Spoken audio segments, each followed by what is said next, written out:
What's your worst forever alone moment?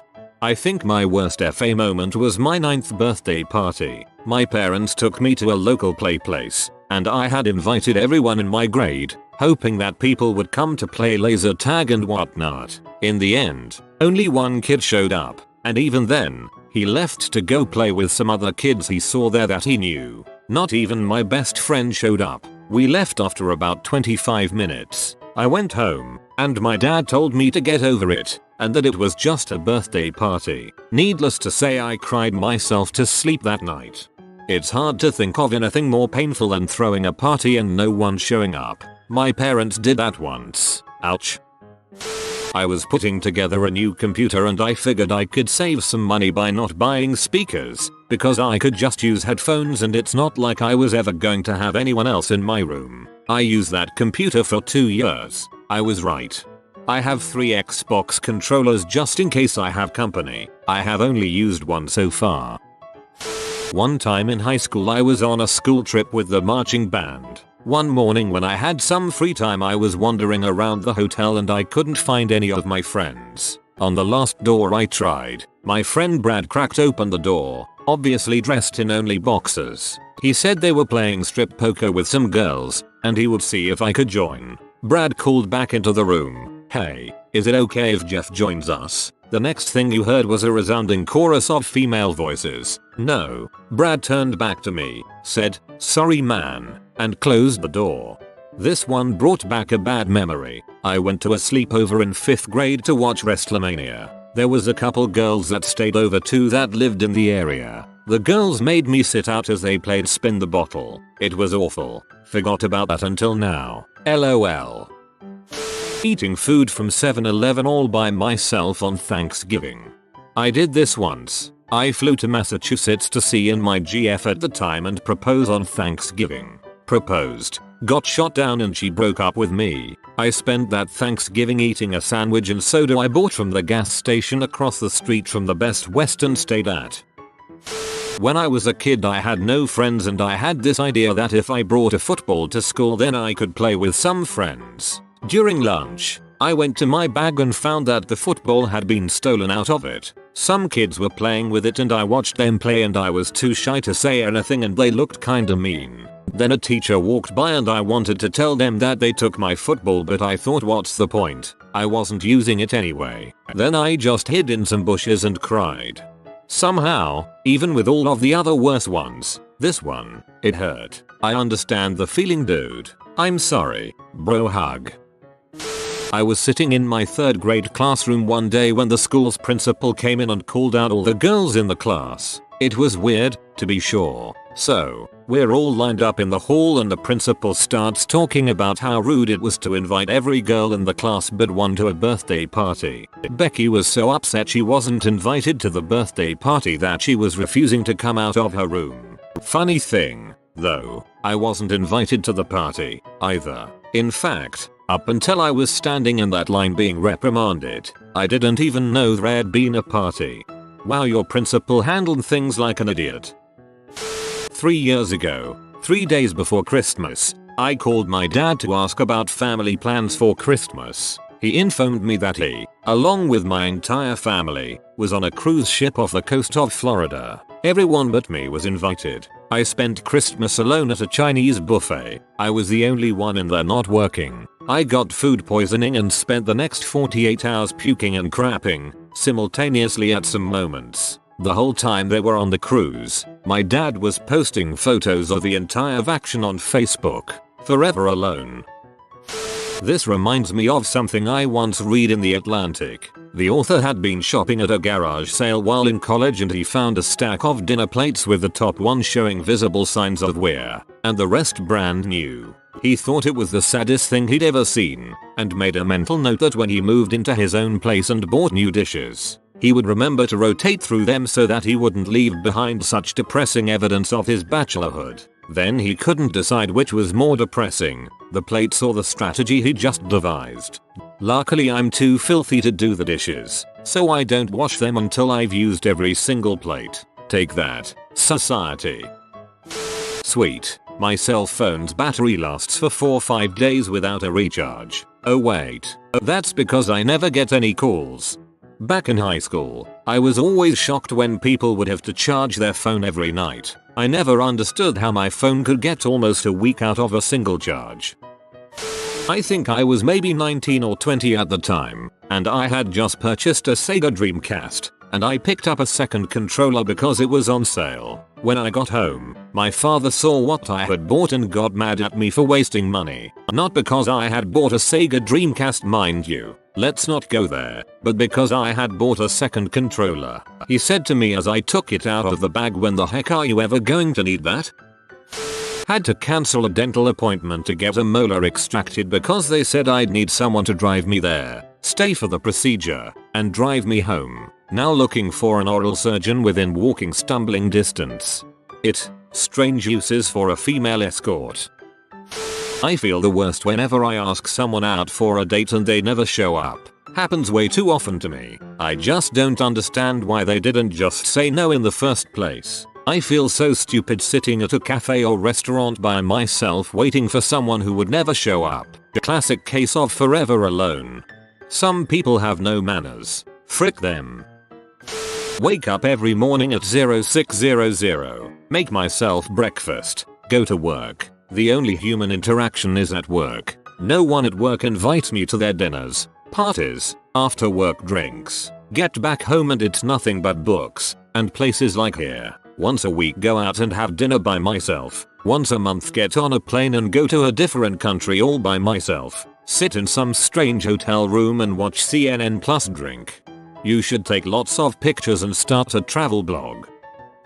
I occasionally go to Five Guys for a burger after work. Their main dining area is packed with big tables that fit for 6 people. If you go when they're busy, you look like a jerk sitting at a huge table by yourself while groups of people have to wait for a seat. They offer small 2-people tables, only they shoved them in a creepy dimly lit hallway between the soda fountain and the bathrooms. It's really narrow too. When I go I end up sitting there by myself, sadly watching all the couples and happy groups laughing and eating in the bright, open dining area. Occasionally someone will walk by and give me a look like I'm a leper or something. 5 Guys, 0 friends. Imagine my luck when I went to my local Five Guys and there was a 2-person table but with 1 chair because the other end was butted against the stack of potato sacks. Then it looked like I was sharing my meal with sacks of potatoes. Forever alone with potatoes. I was in a low period of my life. I got into college and disliked the majority of my classes. I lived in a dorm with a bunch of people I disliked and who disliked me in return. I had no friends nearby. I began playing a game of how long I could go without saying a word to anybody. My record was 4 days. The streak was snapped with a call from mother. A number of times I've unintentionally gone without speaking for a while. Then someone comes along and makes conversation and all that comes out of my mouth is one of those weird inhumane noises your voice can randomly make. Hello. ER.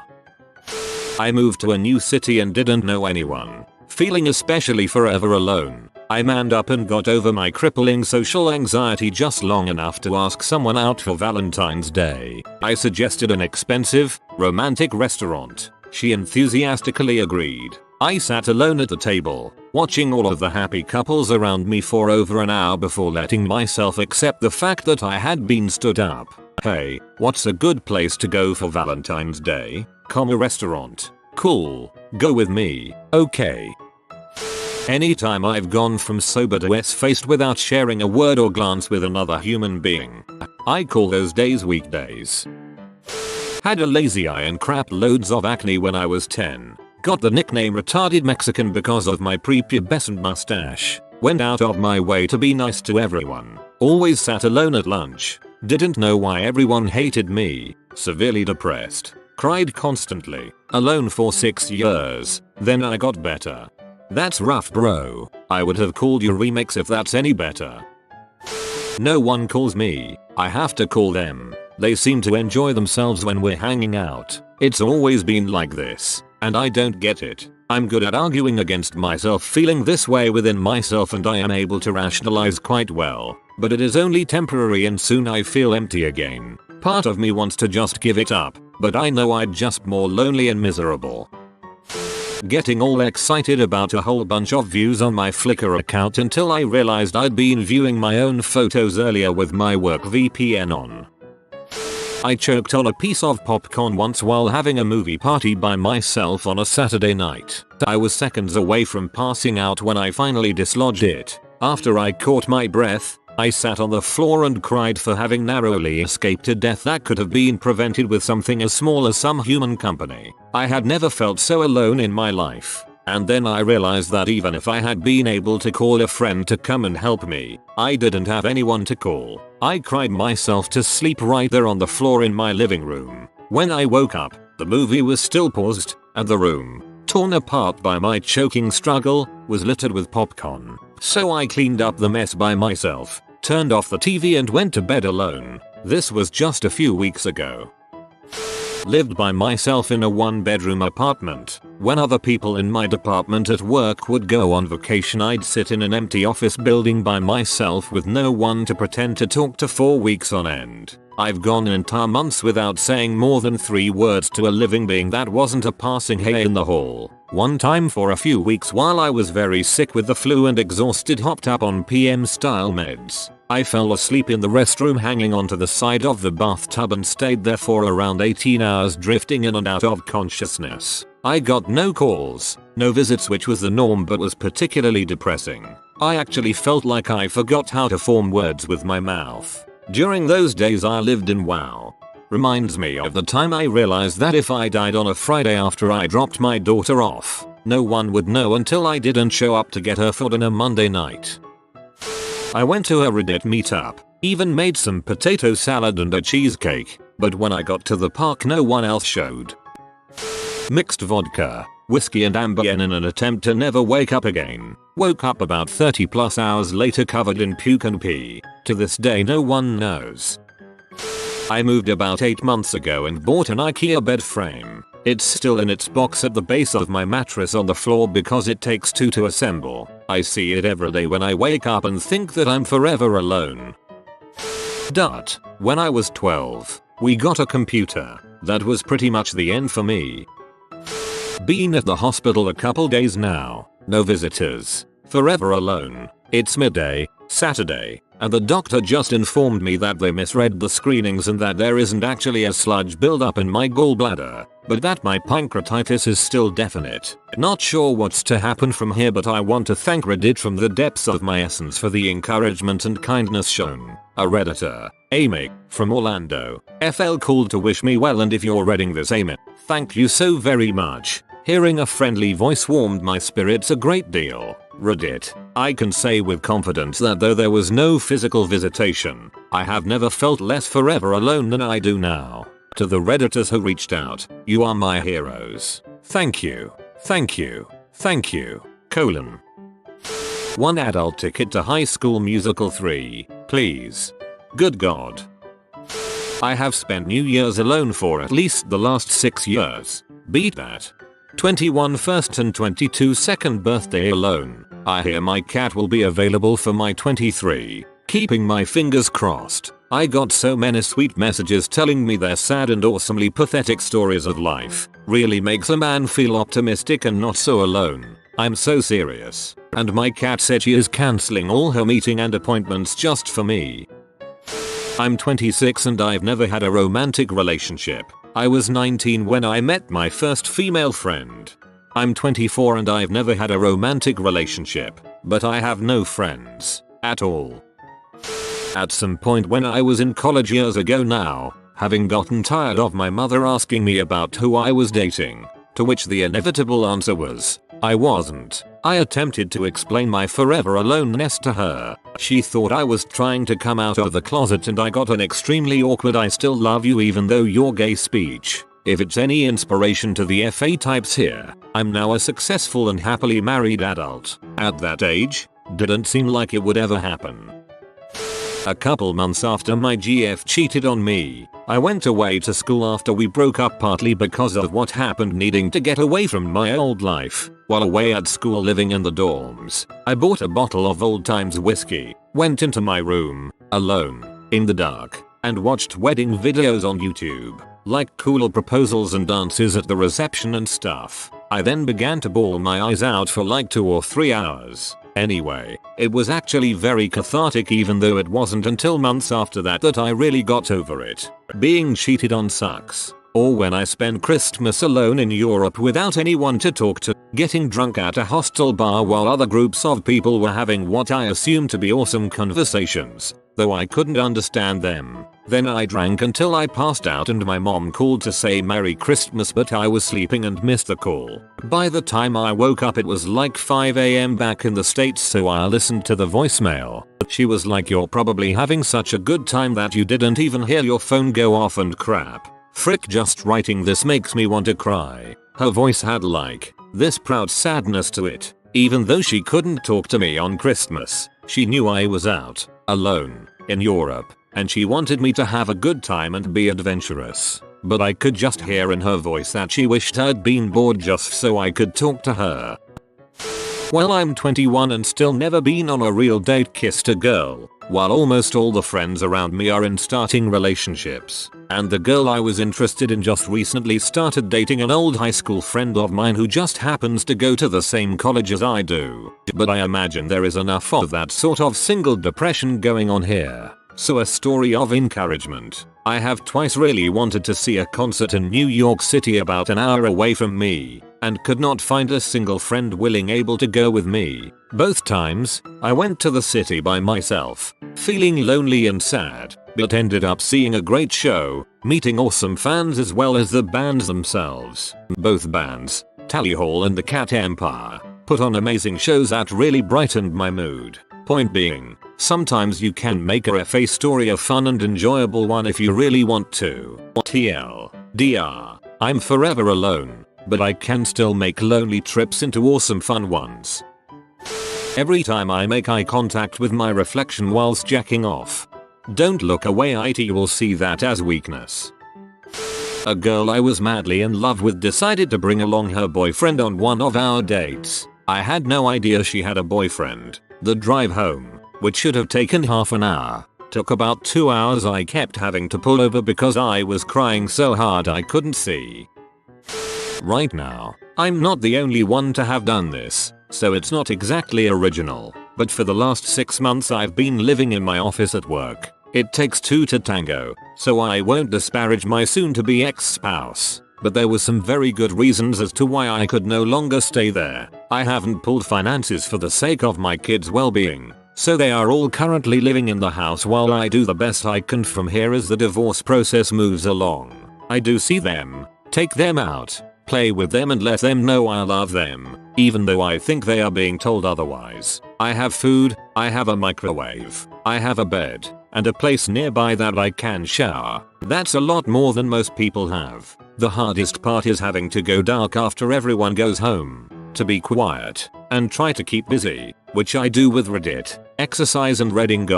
I miss having a home and a family to go to. I miss having my kids run to the door to see me. I keep strong knowing that once I'm through this, I'll be in a better position to make and keep a happy household. Updated. Thanks Redditors. Something snapped in me reading all of these replies. I realized I wasn't taking care of myself and putting my interests forward for the betterment of my family. I've since reached out to a nearby friend. We'll have a room in his house this evening and for as long as I need to get through this process. I will also reconvene with my lawyers early next week to work to reverse and or mitigate any damage I've done and put myself on a more even footing. Being alone, not having people to bounce things off of, you tend to get tunnel vision. As a lot, Redditors are the most vicious, but most caring group of people. Really, depends on what side you fall on. Thanks again.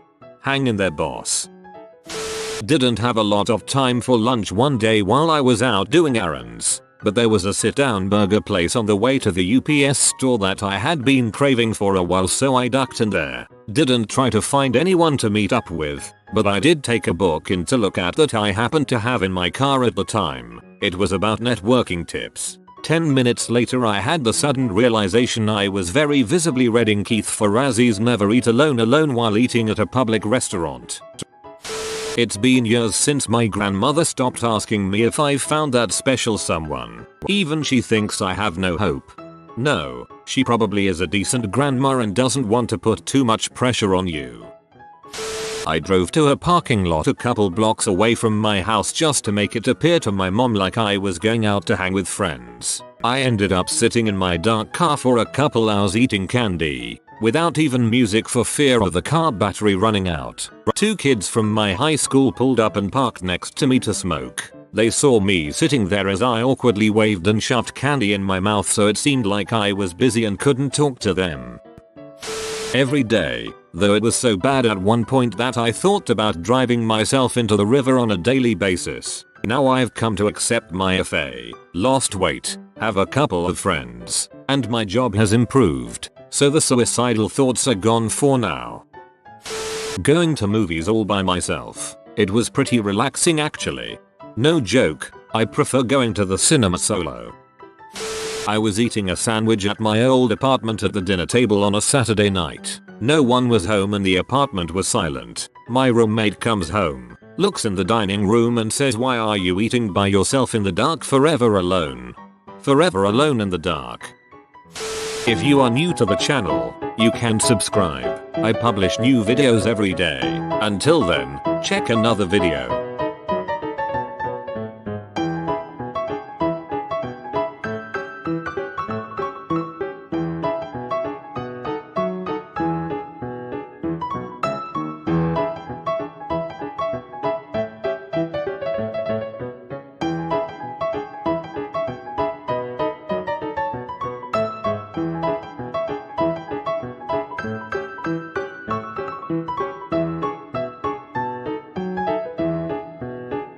Bye for now.